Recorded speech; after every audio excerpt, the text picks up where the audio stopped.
I'm going to describe a poem which is written by William Butler Yeats. William Butler Yeats was an Irish nationalist. He was educated in London and Dublin. He won the Nobel Prize for Literature in 1923. The title of the poem is The Lake Isle of Innisfree. Isle means island, and Innisfree is a place where poet has spent a lot of time as a boy. So now he wants to escape from his busy world to that place which is Innisfree. He wants to go on an isolated location for peace and tranquility. Now I am going to read it first stanza. I will arise and go now and go to Innisfree, and a small cabin built there of clay and wattle made.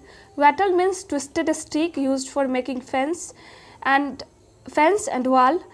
Here arise means stand up or get up. So I will arise and go now means the poet will stand up or get up and go to a place which is Innisfree. So poet is very determined. He will definitely go on that place which is Innisfree. And in second line he has added detailed information that what he is going to do there. So he is going to build a cabin, a small room, by using clay and wattle, by using that clay and that twisted sticks. In third line, 9 bean rows will I have there, a hive for honeybee, and live alone in bee loud glade. So for food he is going to grow there beans, and for honey there will be a honeybee, hive for honeybees, and for he wants beans for food and honey from honeybees.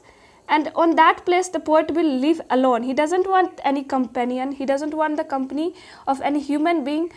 He will live alone in that bee loud glade. Bee loud glade refers to the buzzing sound of bees, and glade means the free space, that buzzing sound of bees in the free space. So the poet enjoy the company of bees and its sound.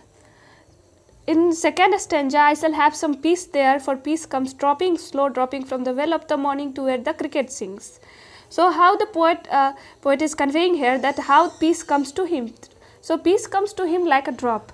जैसे कि water का droplet गिरता है, उसी तरह से poet के पास piece आएगा, शांति जो है सो उनके पास आएगा बहुत ही स्लोली.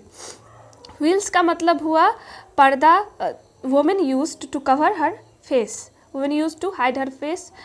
व्हील्स का यूज़ करती है वुमेन अपने फेस को कवर करने के लिए.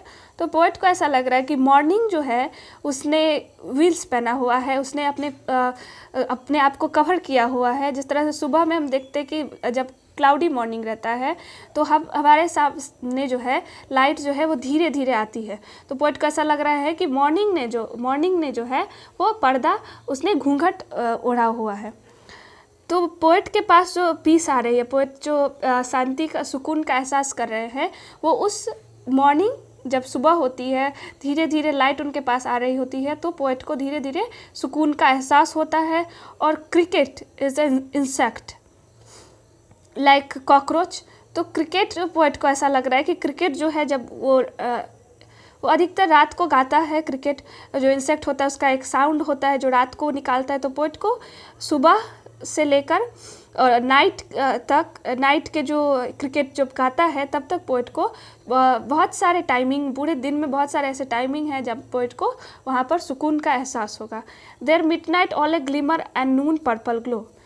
वहाँ का जो मिडनाइट होगा, जैसे कि टाउन का मिडनाइट होता है, सिटी में मिडनाइट होता है, तो वहाँ पर जो आधी रात होता है तो वहाँ पर पूरा बहुत ही ज़्यादा ब्राइट लाइट्स होते हैं. लेकिन वहाँ पर जो इनस्फ्री जो प्लेस है, वहाँ पर जो मिडनाइट होगा वहाँ पर टिमटिमाहट होगी, ग्लिमर होगी, हल्की सी ग्लिमर होगी. तो वहाँ क्योंकि सिर्फ वहाँ पर लाइट जो होगा वो स्टार्स का होगा या मून का होगा लाइट, इस कारण से वहाँ पर ज़्यादा लाइट नहीं होगी. And Noon a purple glow. और आफ्टरनून जो होगा वहाँ का दोपहर वो कैसा होगा, तो पर्पल कलर का होगा, क्योंकि बहुत सारे पेड़ होंगे वहाँ पर, तो सन की लाइट उसके द्वारा आएगी तो पर्पल कलर वहाँ पर होगा. And evening full of Lynette wings. और इवनिंग जो होगा, लिनेट एक बर्ड का नाम है जो कि ब्राउन और ग्रे कलर का होता है.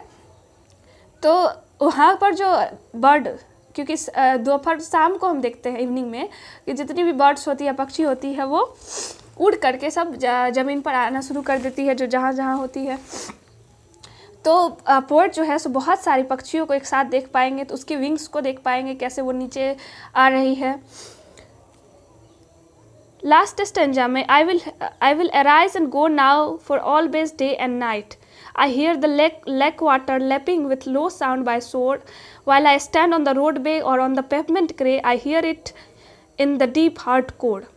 I will arise.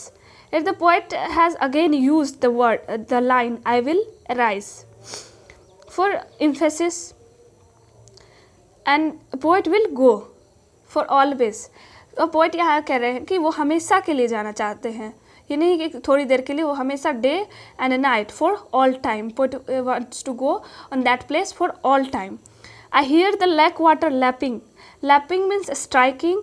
तो पोइट जो है जब भी वो खड़े होते रहते हैं रोड साइड में, पेवमेंट का मतलब वो फुटपाथ पे खड़े होते हैं या रोडवे पे, सड़क के किनारे कहीं पे भी खड़े होते हैं, तो उन्हें जो है वो वाटर, लेक वाटर जब अपने किनारे से टकराता है, लेक का पानी, तो बहुत ही ज़्यादा हल्का सा लो साउंड निकालता है.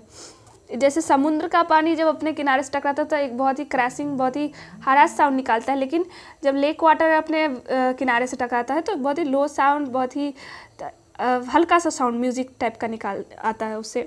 तो पोएट को ये साउंड जो है सुनाई देती है.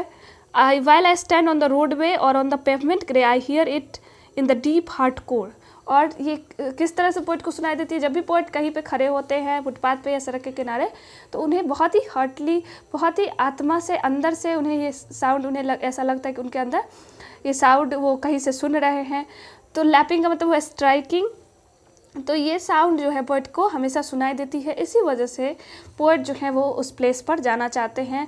पोइट जो है सो इनस्फ्री जाना चाहते हैं, ट्रैंक्विलिटी, पीस फाइंड आउट करने के लिए वहाँ पर, क्योंकि वो यहाँ पर जो है वो उनका लाइफ जो है वो बहुत ही बिजी लाइफ है. तो पोइट चाहते हैं वहाँ पर जाएं और वो पीस और ट्रैंक्विलिटी को वहाँ पे फाइंड आउट करें.